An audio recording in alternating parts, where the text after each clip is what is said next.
Assalamualaikum warahmatullahi wabarakatuh. Sekarang saya ada di Jogja, tepatnya di Yayasan Rumah Yatim Wiwin Muslimah. Pendiri yayasan ini seorang bunda. Beliau ini dulu pemilik salon yang sangat laris di Yogyakarta. Ada dua karyawannya yang sangat rajin beribadah, sholat, ngaji, dan sebagainya. Sangat rajin, tapi anehnya bunda ini justru tidak senang kepada dua karyawannya ini. Ya, dua karyawan ini dimarah-marahi, pokoknya nggak senang. Pokoknya nggak senang. Walaupun demikian, ya mereka ini tetap rajin sholat, rajin membaca buku, rajin ngaji dan sebagainya. Dan anehnya lagi, ya dua karyawan inilah kemudian Bunda Wiwin, begitu biasanya beliau dipanggil, kemudian mendapat hidayah dan masuk Islam. Gimana cerita selengkapnya? Ya, silakan saksikan videonya. Assalamualaikum warahmatullahi wabarakatuh.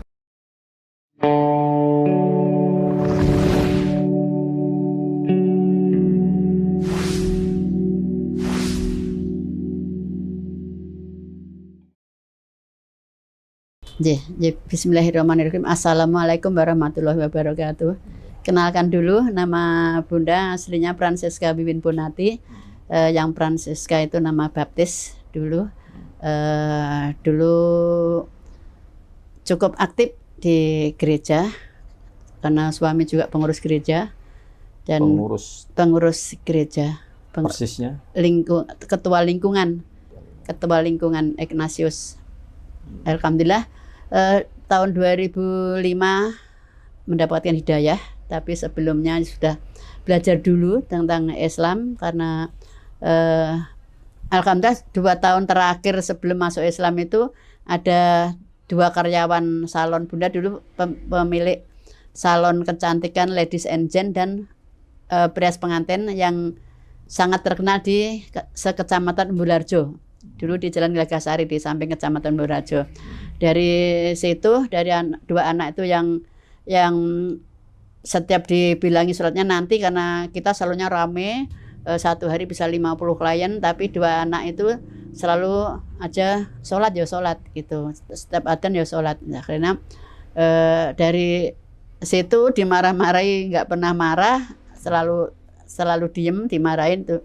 So nanti tetap aja dia surat. Akhirnya Bunda diam-diam belajar dalam buku-bukunya, mungkin sudah disengaja di meja salon, kan ada salon meja kecil itu di bawah kaca itu, di situ tuh banyak buku-buku tentang Islam. Dari situlah banyak Bunda baca, dan akhirnya di situ menemukan perbedaan antara agama kami dulu dan agama yang Islam itu sangat jauh. Yang paling menonjol perbedaannya itu di surat Al-Ikhlas, bahwa Allah itu Esa, Allah itu satu, tidak beranak dan tidak diberanakkan itu dalam Islam. Sementara agama kami dulu Yesus itu adalah anak Allah itu. Jadi dari situ banyak sekali yang Bunda renungkan, yang sangat Bunda renungkan itu di surat Al-Maidah ayat 3 bagian bawah itu, pada hari ini kusempurnakan untukmu agamamu, ku ridhoi Islam sebagai agamamu, dan kucukupkan nikmatku untukmu gitu. Jadi dari itu yang benar renungkan. Ini ayat ini turunnya berapa ribu tahun yang lalu, tapi saya mohon maaf nggak pernah nanya sama 2 karyawan itu karena saya waktu itu akunnya tinggi, saya itu merasa bos, jadi nggak, mohon maaf jadi dulu ya nggak, rasanya tuh nggak level gitu loh nanya sama karyawan itu gitu. Akhirnya benar renungkan sendiri dan selalu baca karena mungkin Allah sudah menggiring Bunda itu untuk mendapatkan hidayah, jadi selalu mendapatkan ayat-ayat yang menguatkan keinginan Bunda untuk masuk Islam. Yang Bunda bawa pulang itu di surat Al-Maidah ayat 116, yang artinya Allah itu bertanya sama Nabi Isa, "Hai Isa putra Maryam, apakah kamu yang meminta orang banyak itu menganggap kamu dan ibumu dua Tuhan selain aku?" Ternyata Nabi Isa membantah. Subhanallah, mana mungkin Bunda saya berani mengatakan hal seperti itu karena maksudnya itu Isa, Nabi Isa itu saya tidak tahu apanya dalam. Jadi kalau Allah, kalaupun aku mengatakan Allah pasti tahu karena Allah Maha mengetahui hal yang gaib. Inti tafsirnya terjemahnya itu seperti itu. Itu yang saya bawa pulang ke rumah, selalu sharing sama suami saya karena suami saya juga termasuk tokoh agama di situ, tapi tidak pernah mendapatkan jawaban yang sesuai dengan yang Bunda harapkan. Akhirnya tahun 2005 Bunda memberanikan diri untuk izin sama suami bahwa saya mau masuk Islam. Itu waktu itu. Sebentar Bu. Ditahan dulu ceritanya. Saya ingin mendalami salonnya Bu Wiwin tadi itu.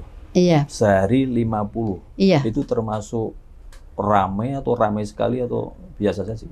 Ya ramai ya, termasuk kan banyak salon waktu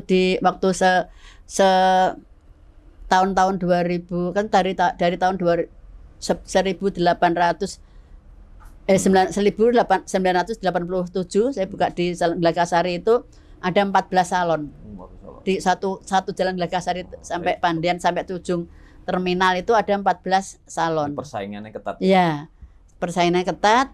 Dan kalau di salonnya Bunda dulu namanya Wiwin Ladies and Gent Beauty Salon itu paling rame di antara 14 salon itu dan juga rias pengantin dan alhamdulillah juga ya sepi-sepinya tuh 30 orang tuh masuk itu sebulan enggak satu harinya itu 150 itu satu hari jadinya 30 klien itu termasuk paling sepi itu waktu itu. Jadi alhamdulillah dari gampangnya nyari uang itu jadi merasa akunya tuh tinggi itu. Jadi sama anak-anak itu sama karyawan itu rasanya itu ya gimana ya kalau disampaikan itu malu ya tapi itu kan zaman dulu ya gitu. Baik, Bu. Iya. Lalu 2 karyawan Ibu yang sangat taat pada agama itu dari Ngawi, Jawa Timur, namanya Yanti dan Atik. Kota saya itu, Bu. Ya? Ngawi kota saya. Oh, Masya Allah, saya orang Ngawi. Iya. Iya. Mana, Bu? Saya masih masuk kecamatan Ngawi. Saya di Saya Jogorogo. Oh, Jogorogo.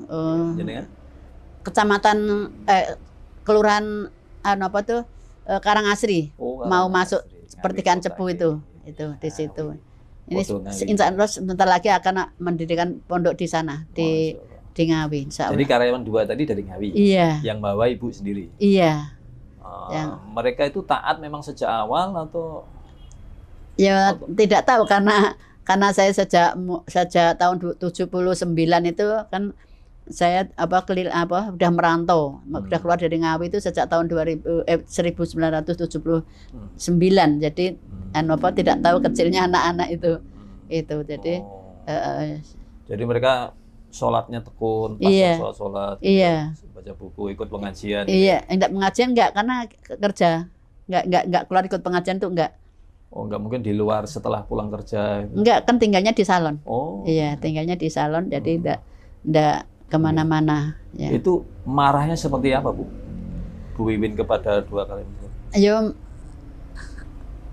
karena kan ajarannya kan beda ya. Iya, betul. Beda jadi saya cari aja alasan supaya maksudnya tuh ya anak-anak tuh biar ngikutin Bunda gitu, biar masuk. Ada misi juga. Iya, ada misi juga sebenarnya. Tapi kan ternyata anak itu enggak mempan gitu. 2 anak itu enggak mempan itu. Kalau yang lain-lain tuh enggak sholat, dilarang sholat juga enggak sholat yang lain-lain itu. Tapi cuma 2 anak ini yang enggak boleh sholat itu tetap sholat gitu. Akhirnya dari situlah Bunda belajar ya waktu sudah mantep mau masuk Islam. Saya sebelum saya izin sama suami itu saya juga merenungkan dulu karena waktu itu ada 1 orang pendatang yang dapat suami orang Gelagasari itu setiap pagi itu naik sepeda pakai baju hijab, pakai cadar, pakai baju panjang, jilbabnya besar, pakai kaos kaki. Bayangannya tuh wah nanti kalau aku Islam itu apakah enggak sumuk gitu. Dulu waktu pertama kali yang terpikir wah nanti kalau masuk Islam yang paling boros make-up gitu. Kan dulu kan make-upnya kan selalu tampil prima gitu loh. Jadi tidak terbayang kalau ternyata setelah masuk Islam tuh malah nggak mengenal make-up gitu. Itu jadi. Berapa lama Bu Wiwin dari mengenal atau Islam buku tadi sampai syahadat itu berapa lama? Sampai masuk dari antara 2 sampai 3 tahun. 2-3 tahun. Sampai 2 sampai 3 tahun itu belajar tentang Islam, baru izin sama suami bahwa saya mau masuk. Kan suami nggak tahu kalau saya belajar Islam. Oh gitu, diam-diam. Iya, diam-diam. Cara belajarnya gimana? Lah kan suami tinggal di rumah. Jadi alhamdulillah waktu buka salon itu bisa beli rumah di belakang kantor kecamatan Belarjo, Jogja sini. Jadi saksi kafir sama saksi muslim semua ada di sini karena sama-sama warung boto. Dulu saya di RW 6, sekarang di RW 8, sama-sama warung boto. Nah, cara belajar Islam Bu Wiwin sebelum bersyahadat seperti apa? Ya belajarnya lewat buku. Saya belum apa? pernah ikut pengajian. Buku apa? Buku-buku yang buku-bukunya anak-anak itu yang ada di salon itu. Gitu. Belum pernah belajar keluar. Jadi begitu. Buku itu judulnya apa? Barangkali ingat. Aduh nggak ingat ya. Tapi tentang apa? Ya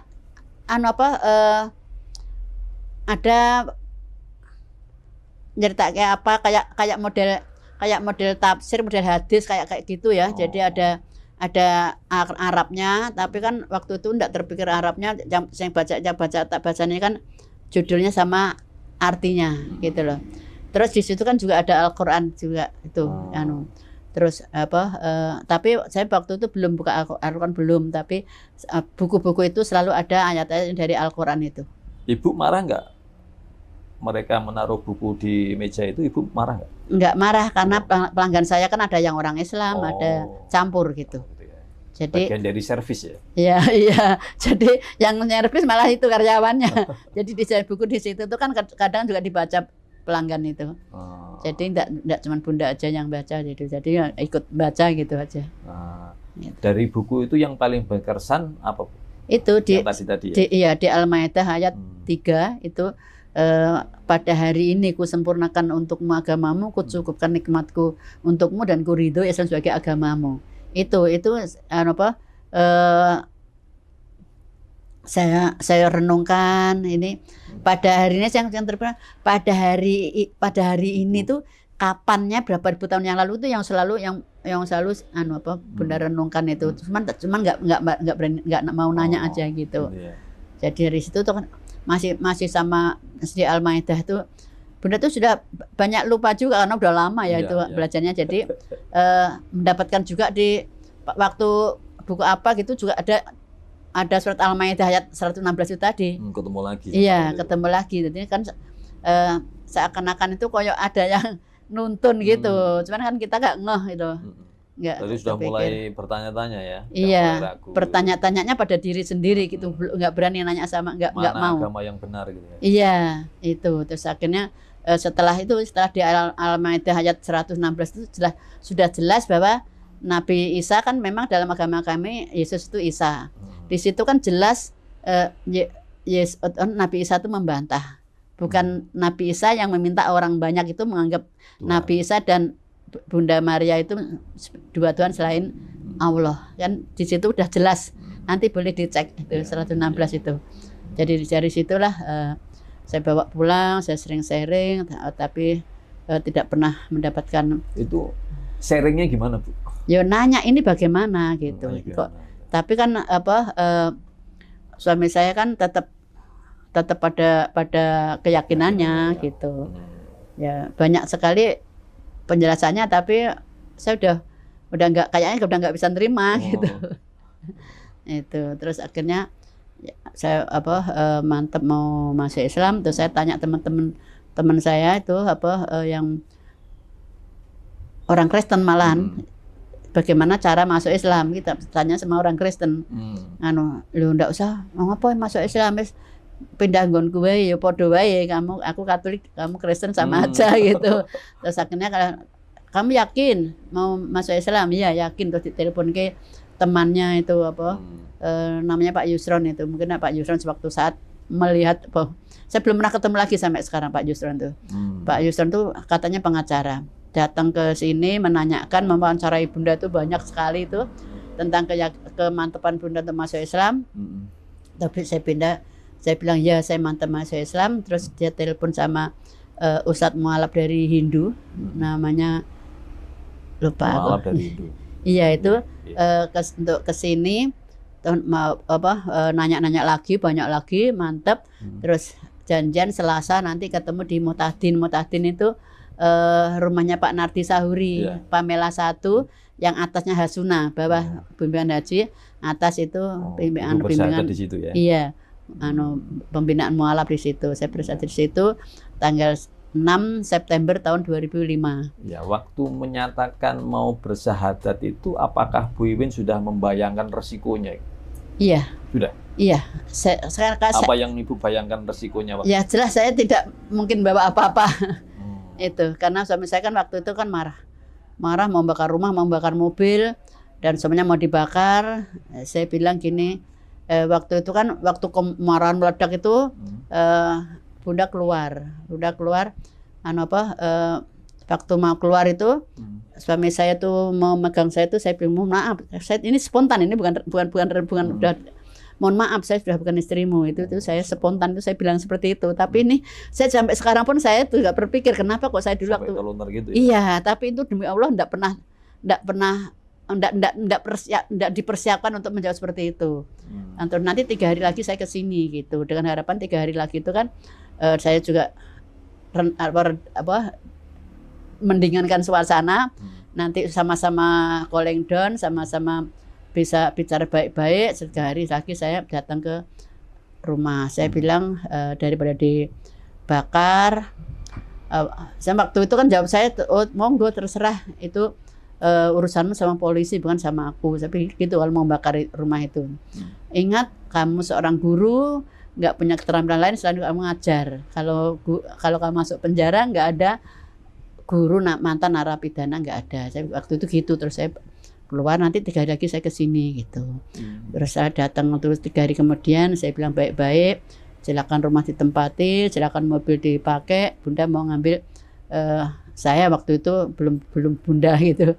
Saya cuma mau ngambil baju-bajuku gitu, sama Bivet, karena Bivet itu kan ada koleksi keramik yang mahal-mahal gitu, itu aja yang tak bawa keluar gitu. Ya udah, terus akhirnya saya Ibu kemana tinggal di salon. Tinggal di salon waktu itu juga, ini sudah ya tinggal di sini.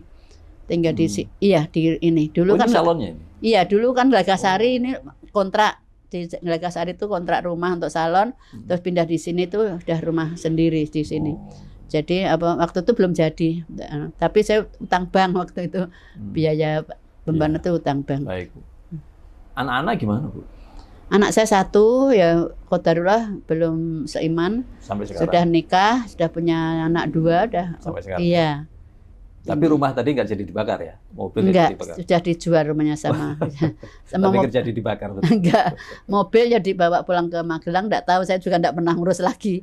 Gitu, sudah enggak pernah nanyakan juga. Jadi jadi betul-betul terjun bebas ya? Iya, terjun bebas, nggak punya uang. Beli rumahnya kan kontan, tapi kan pakai nama pribadi utang banknya. Bayari utang bank kontan, tapi bukan KPR, tapi utang pribadi gitu loh. Jadi rumah ditinggal tetap bayar utang. Jadi paham nggak? Iya, tetap membayari. Iya, kan nama Bunda yang dalam utang itu. Salon tetap jalan. Iya. Dari situ kemudian hidup ya. Iya. Dari itu salon tetap ramai ya? Iya, tetap ramai karena masih ladies and gent. Masih putra putri. Gitu. Waktu itu Bunda juga tidak langsung pakai jilbab, karena saya juga masih belum berani ngomong sama orang sini itu. Sampai 1 tahun saya belum berani ngomong kalau saya itu udah Islam. Tapi saya pakainya topi waktu itu, topi yang dari benang rajut itu loh. Itu belum punya ilmu bahwa aurat itu semuanya. Taunya ilmu aurat, yang penting tutup rambut itu ada untuk itu aurat gitu. Jadi cuma masih biasa, masih pakai yang pokoknya tertutup, cuman celana panjang, kaos, tapi pakai apa topi gitu. Sampai 1 tahun itu setelah itu ada, saya kan ngaji begitu masuk Islam, saya kajian-kajian tuh 1 pekan itu 14 majelis taklim itu 1 pekan. Lah salah satu saking hausnya. Iya, saking hausnya itu tadi pengen ngelebur dosa. Jadi saya ada salah satu ustadz itu pas mengkaji surat Al-Baqarah ayat 245 itu tentang sedekah. Itu kan sambil berkelakar gitu, kalau kamu mau kaya ya kamu harus banyak sedekah. Kalau kamu nggak ingin kaya, makan aja tuh hartamu sendiri gitu. Sambil ketawa gitu ustadznya itu. Tapi masuk di hati saya itu. Kan saya udah nggak punya apa-apa, nggak punya rumah, nggak punya uang, nggak ini aja waktu itu masih punya hutang bank semuanya, tanah juga utang bank, bank juga utang bank, jadi masih banyak utang waktu itu.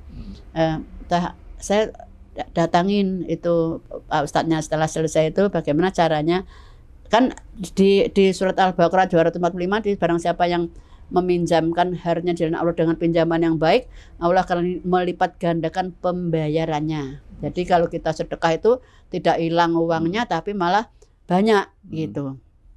Terus di surat At-Talaq ayat 2 dan 3 itu barang siapa yang bertakwa kepada Allah, Allah akan memberi jalan keluar. Iya, memberi jalan keluar dan akan memberi rezeki yang tidak disangka-sangkanya. Itu saya datangi beberapa ustadz untuk bagaimana caranya orang bertakwa. Itu bagaimana cara orang bertakwa. Kan kita kan baru masuk kan belum banyak ilmunya. Jadi saya tanya atau bagaimana sedekah yang baik supaya mendapatkan ganti itu seperti apa gitu. Terus dijelaskan itu sama ustadz-ustadznya itu ya alhamdulillah Bunda mengamalkan itu sejak tahu kalau kamu mau kaya ya kamu harus banyak sedekah, kalau kamu nggak mau kaya makan aja hatam sendiri. Itu Bunda hasil pertama kali itu untuk sedekah, hasil salon itu untuk sedekah. Nanti selanjutnya untuk bayar utang, untuk makan hari ini untuk makan, terus tanya untuk hasil pertama salon untuk sedekah itu gimana maksudnya? Ya kan ya ada kadang ada potong pertama. Ya pelanggan pertama itu untuk sedekah gitu. Jadi entah tuh pelanggan terdatang pertama potong atau itu semir atau kering kan kita kan banyak jadi dapatnya uang bisa banyak karena ada semoting, ada rebonding, ada keriting macam-macam kan gitu. Iya ya waktu ya. Terus sampai akhirnya ada Ustadz Budi Setiawan tuh kan tafsirnya untuk Bunda tuh bagus, saya seneng gitu. Di mana-mana itu pemannya hari ini ngisi di mana tuh saya ngikutin jadi jamaahnya tuh.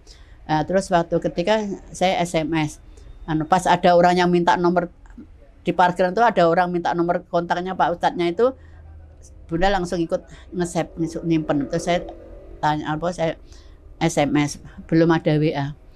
Pak Ustadz, saya ingin jadi santrinya tapi lewat SMS karena saya janda, Pak Ustadz punya keluarga, saya takut menjadi fitnah saya gitu. Terusan akhirnya alhamdulillah sampai hari ini itu saya kalau mau konsultasi pakai, kalau sekarang WA, nggak pernah ketemu langsung. Tapi alhamdulillah selalu apapun yang saya tanya pasti dijawab dengan dalilnya gitu. Ya alhamdulillah waktu itu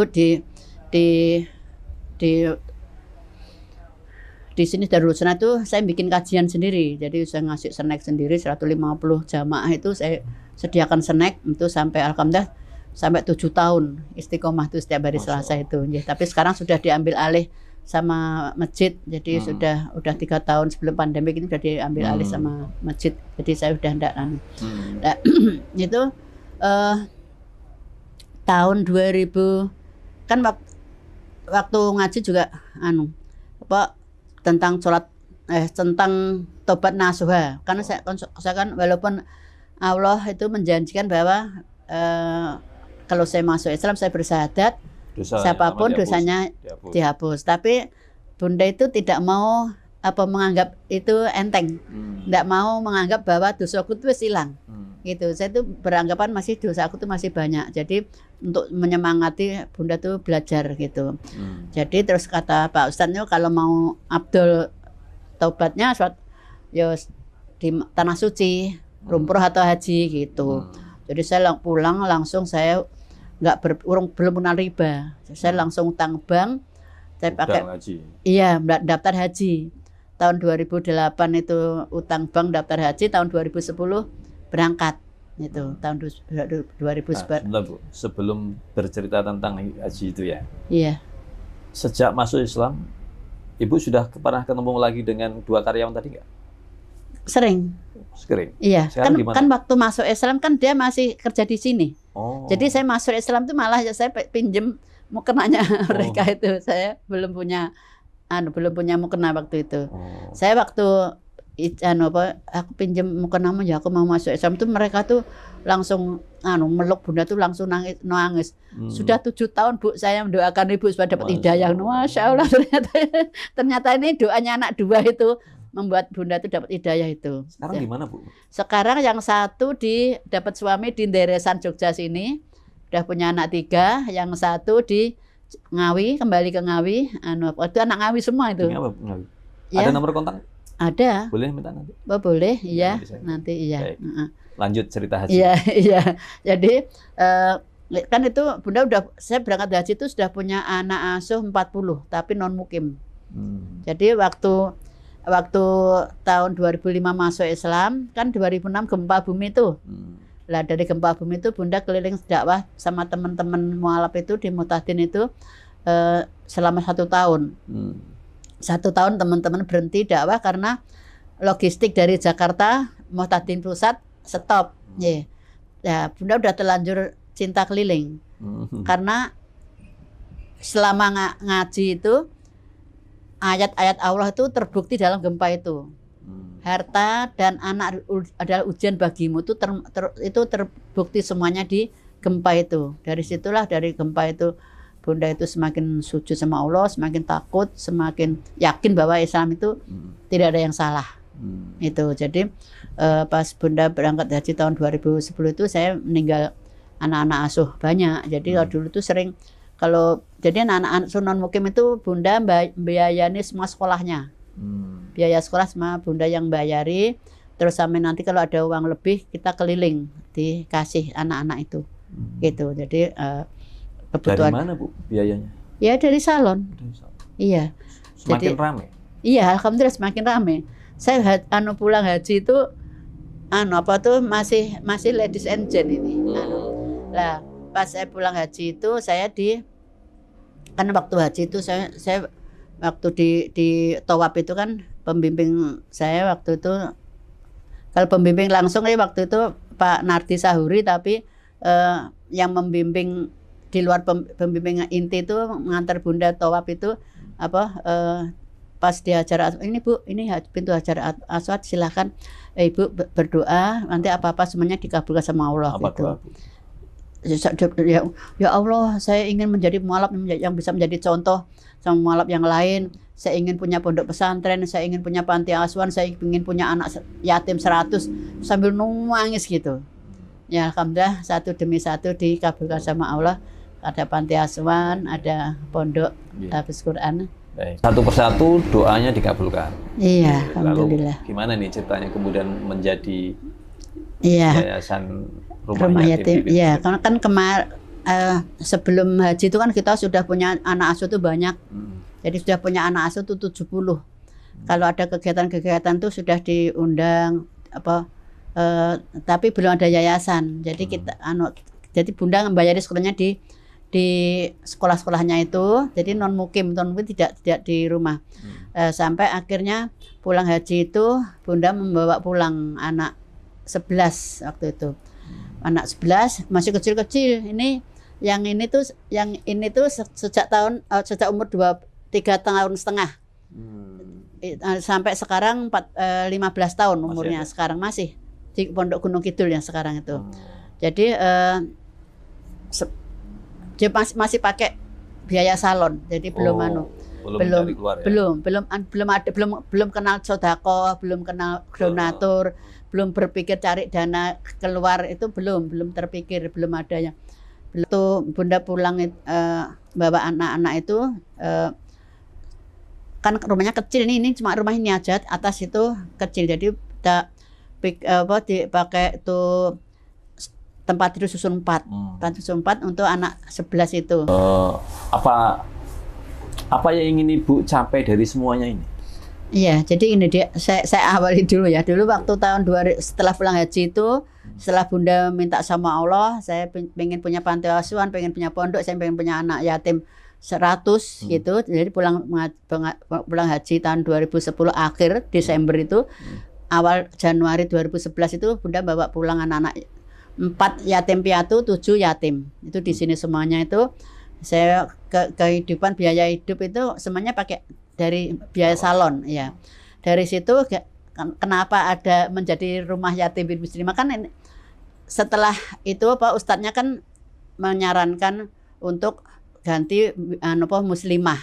Saya bilang waktu itu mohon maaf, saya masih butuh banyak uang untuk membiayai anak-anak, kalau saya cuma muslimah aja uangnya kurang gitu. Jadi saya dikirimi tafsir surat Al-Imran ayat 159. Barang siapa yang apabila kamu sudah berazam, bertekad bulat, bertawakalah kepada Allah. Allah mencintai orang-orang yang bertawakal. Itu sama dikirimi tafsirnya itu, saya akhirnya sakit sampai 3 hari demam, saking takutnya dari tafsirnya itu. Sakit 3 hari 3 malam itu saya demam tinggi itu. Terus saya SMS sama Pak Ustadznya itu, Pak Ustadz Budi Setiawan. Bismillah Pak Ustadz, mulai hari ini saya jadi pengen nangis. Mulai ini saya tidak lagi ladies and jam, tadi saya khusus muslimah gitu. Terus saya tulisi salon Wiwin Muslimah. Jadi waktu itu anak asuh 1 itu SD kelas 5 tapi tinggi cantik, bongsor gitu badannya. Ada laki-laki masuk langsung milih anak itu, namanya Dian. Mau pijet, saya marah sama orang yang laki-laki itu. Nah ini tuh bukan tukang pijet, tapi itu anak-anak yatimku ini.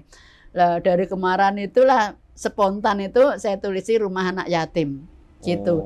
Jadi atasnya itu sudah salon Wiwin Muslimah, di bawahnya itu di atasnya tak susuli rumah yatim, rumah anak yatim gitu loh. Akhirnya tahun 2015 itu ada teman ngajak nyarankan untuk menjadi yayasan. Kan selama ini masih manual, masih pakai salon itu, jadi makan juga seadanya gitu. Dari situlah nama yayasannya apa? Ya udah ini aja, kan sudah jelas ini rumah yatim Wiwin Muslimah. Ya udah ini aja gitu. Nih teman saya itu akhirnya ke notaris bikin yayasan ini gitu. Alhamdulillah waktu itu di sini ada 14 anak-anak yatim dan yatim piatu di sini tuh. Alhamdulillah Bunda kan waktu itu punya rumah di Sidoarum, terus akhirnya tukeran di Papringan, terus di sana ada sengketa hukum, akhirnya harus kosong, saya kontrak rumah di sini, itu mau ditipu temen, akhirnya sengketa hukum, terus saya kontrak rumah di sini di dekat rumah yayasan ini. Alhamdulillah ada salah satu jamaah yang punya anak, punya rumah mewah nganggur gitu, terus dikabari anaknya, kemudian tuh anaknya nelpon Bunda suruh nempati rumah itu gitu. Akhirnya alhamdulillah sudah 5 tahun ini nempati rumah mewah, ada 35 di sana, 30 santri dan 5 pengurus itu gratis. Listrik pun kami tidak bayar gitu. Alhamdulillah sudah ada 4 yang selesai 30 juz di rumah itu. Ada. Yang 1 bahkan sudah saya bawa umroh tahun 2019 itu 1 bulan full Ramadan. Karena anak ini tuh dalam 8 bulan tuh 18 juz baru tuh selesai. Sama murojaah 12 juz bawaan. Dari situ Bunda sangat ingin membawa anak itu untuk motivasi santri-santri yang lain gitu. Dan alhamdulillah malah berkembang, dapat wakaf tanah di Gunung Kidul dari Mbah Diman 4.800, tapi yayasan nyusui itu, nyusui. Terus alhamdulillah sudah nambah-nambah beli kanan kirinya tuh sekarang udah 11.000. Ya, sudah ada bangunan banyak di sana, ada masjid. Santrinya? Santrinya kemarin tuh sempat 60, tapi ada yang keluar, ada yang nggak betah, ada yang macam-macam lah masalahnya itu. Terus sekarang masih ada 40-an. Gratis? Semuanya gratis. Gratis. Semuanya gratis. Kita tuh 1 bulan 50 juta keluar uang. Masya Allah. Ya. Nah, alhamdulillah karena Allah tuh kan Bunda tuh selalu nagih loh sama Allah itu. Yang surat Al-Imran ayat 100 bukan Al-Imran. Surat Muhammad ayat 7. Kan surat Muhammad ayat 7 itu kan Allah menjanjikan barang siapa yang menolong agama Allah, Allah akan menolong kamu dan akan meneguhkan kedudukanmu. Dulu begitu masuk Islam itu Bunda terus selalu nagih Allah, ya Allah mana buktinya, mana janjimu. Seperti nagih utang itu. Nah, alhamdulillah Allah nuruti, masya Allah. Makanya saya tuh ditagih dikasih. Iya, ya pokoknya ada yang langsung dikasih, ada yang nunggu, pokoknya selalu Allah tuh memberi. Dari situlah Bunda itu sampai sekarang tuh paling takut tidak jujur sama Allah itu. Allah itu manusia mungkin nggak ada yang tahu. Bahkan yang nyari uang sebulan 50 juta itu kan Bunda sendirian. Jadi Allah tuh maksudnya tuh Allah tuh ngasihnya amanah tuh ke Bunda. Belum ke pengurus-pengurus yang lain. Jadi pengurus-pengurus yang lain belum bisa bantuin nyari dana. Jadi Allah kalau Bunda mau nggak jujur kan bisa yang nyari uang kita, yang mengeluarkan kita kan bisa. Tapi kan Allah kan tahu, sekecil apapun kan tahu. Jadi alhamdulillah insya Allah amanah, insya Allah tidak ada yang untuk pribadi. Ini pun udah Bunda wakafkan ke yayasan rumah ini itu. Kalau dijual 1 miliar laku loh ini.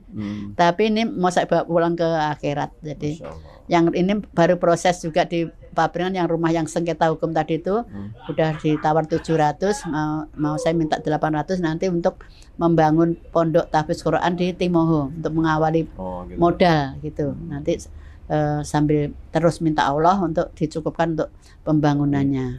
Terus nasibnya salon gimana?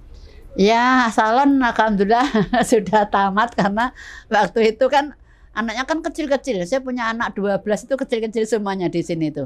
Lah kan akhirnya kan ya maklum anak kecil punya anak kecil tau. Habis mandi baju semuanya berantakan, nggak pernah rapi. Nah, akhirnya kan lama-lama kan klien kan iya kan akhirnya kan komplain kok sekarang kok seperti ini toh Mbak, aku rarine meneh lho nek koyo ngene iki gitu. Jadi ya bismillah karena saya janjinya Allah itu tadi akan mencukupkan semua urusan kamu kalau kamu bertawakal, yakin Allah akan memberi. Ya udah saya yakin aja, saya lepas semuanya salon, saya sedekahkan semua ke karyawan yang paling lama di sini ya. Saya yakin sama Allah. Ya alhamdulillah Allah memberi, selalu memberi. Ya. Ngopeni awal 12 santri anak-anak itu sendirian Ibu? Iya. Nggak ada pengurus. Masak sendiri? Iya, masak sendiri, belanja sendiri, cari uang sendiri di calon. Ini cari uangnya masih ada anak-anak yang nyari yang karyawan itu kan yang masih ada yang kerja. Tapi untuk masak semuanya sendiri, nggak pernah punya pembantu kan, nggak punya tempat. Mau ditaruh di mana pembantu, nggak ada. Iya. Yes. Dengan suami sudah nggak pernah komunikasi? Udah nggak, sudah lepas semuanya. Sejak syahadat itu ya? Iya. Dengan anak? Dengan anak masih alhamdulillah sekarang masih baik. Pernah juga sampai 2 tahun nggak baku ngomong karena maunya Bunda kan ikut ke tapi kan dia masih kuat. Di mana sekarang? Sekarang di Di sini aja. Di Bantul, di Grosso di Bantul itu ya. Allah menurunkan. Amin. Ini tuh doa, tinggal bisa berdoa sekarang itu. Kalau diingatkan nanti berantem lagi. Ya udah karena saya udah konsultasi ke beberapa ustadz bagaimana cara untuk membawa anak saya dalam Islam. Selalu ditafsirkan di Al-Baqarah ayat 256. Tidak ada, tugas kami itu menyampaikan kebenaran soal hidayah itu milik Allah. Jadi sudah Bunda sampaikan mana yang hak, mana yang batil, mana yang benar, mana yang salah. tapi masih kekeh dengan keyakinannya, ya sudah tinggal berdoa aja. Mudah-mudahan suatu saat juga mendapatkan hidayah. Amin. Amin. Iya. Bu, terakhir Bu, apa yang ingin Ibu sampaikan? Alhamdulillah, jasa kumulakan katsiron atas kesempatan yang diberikan kepada Bunda, bisa berbagi, bisa sharing, mudah-mudahan bisa membawa tambah semangat bagi pemirsa dan bagi sahabat-sahabat. Semoga bismillah, semoga semuanya sehat, lahir batin, dicukupkan rezekinya oleh Allah dan barokah. Insya Allah bahagia dunia akhirat. Amin. Wassalamualaikum warahmatullahi wabarakatuh. Waalaikumsalam warahmatullahi wabarakatuh. Lalu perasaan Mbak Ati ketika tahu Bu Wiwin bersahadat gimana? Subhanallah, Masya Allah, tabarakallah.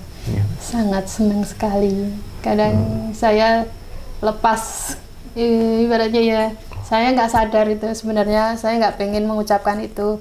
Pas Bu Wiwin sampai sekarang teringat, ya Allah, ternyata Engkau kabulkan doa saya selama 7 tahun ini. Sebenarnya saya sama sekali nggak ada niatan untuk mengucapkan itu, sama sekali tidak. Sama sekali, saya malah sudah lupa. Ternyata Ibu malah ingat itu. Saya kan itu spontan aja, spontan mengucapkan itu. Jujur nggak sama sekali nggak punya niatan saya Ibu pengen ngerti, nggak sama sekali.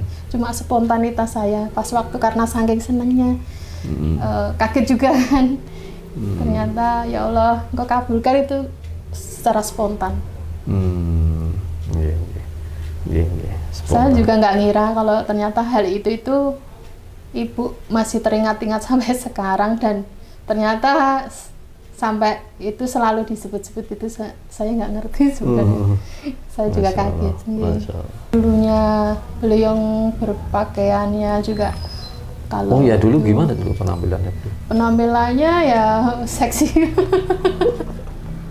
Maaf kalau yang dulu kan ya biasa, kebanyakan yang modis gitu, modis, seksi gitu. Kitanya juga kalah lah sama dia, kita yang gombrong-gombrong gitu. Mungkin penampilan juga beliau nggak suka sama kita kan, sukanya yang gede-gede gitu. Beliau modis banget. Karena punya salon ya. Oke, saya kan juga jarang dandan, jadi beliau sosok marah-marah karena itu juga.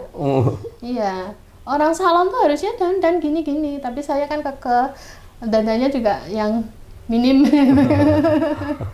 Karena saya tahu, kalau yang saya tahu di ini kan nggak boleh terlalu ini, ya pokoknya sewajarnya aja kayak gitu. Waktu itu Bunda Wiwin tuh sangat apa ya, Kristen Katolik yang sangat taat.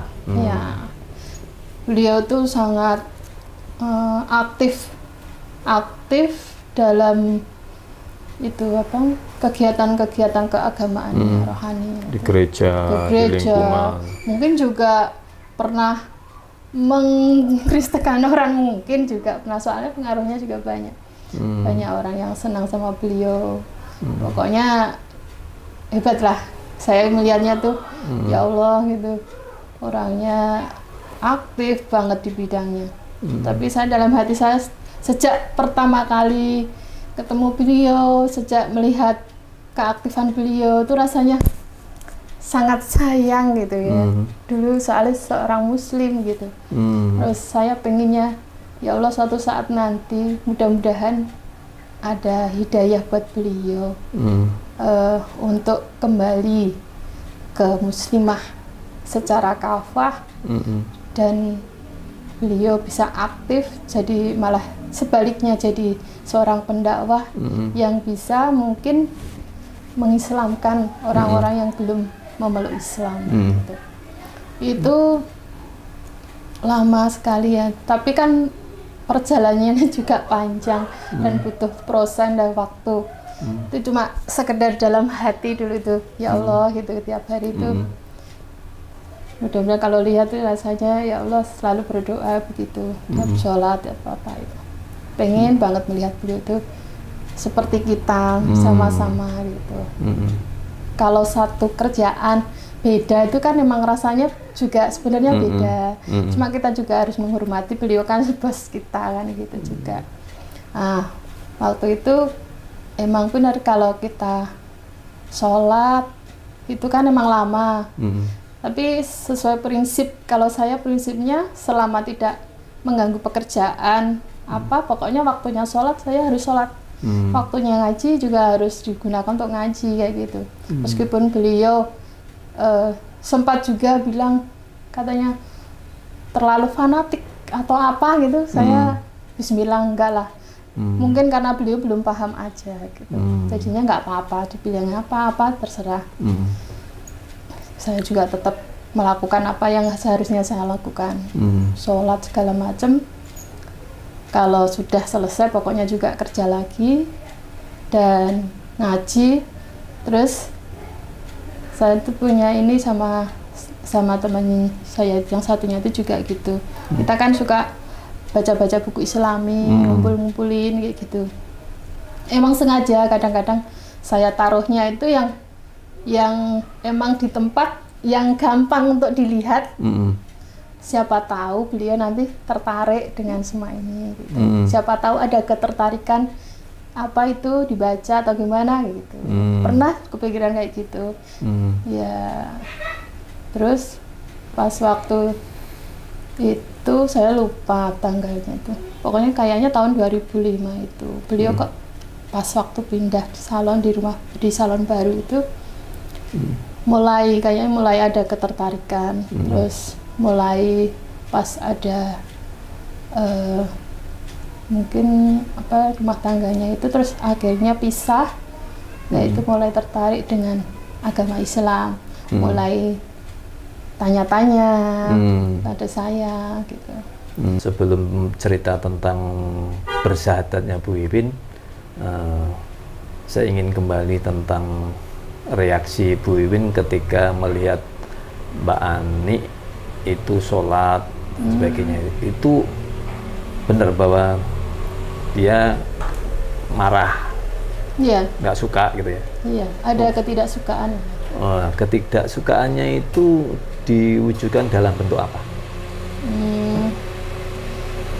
Ya kalau ngendiko sholat kok lama sekali, sholat kok suwe nemen ya gitu kan. Kata ya pokoknya hal-hal yang kayak gitu. Baik Mbak Ati, saya kira kisah intinya sudah kita dapat.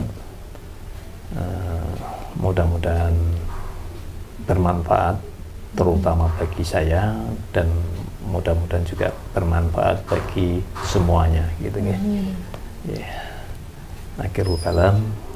Assalamualaikum warahmatullahi wabarakatuh. Waalaikumsalam.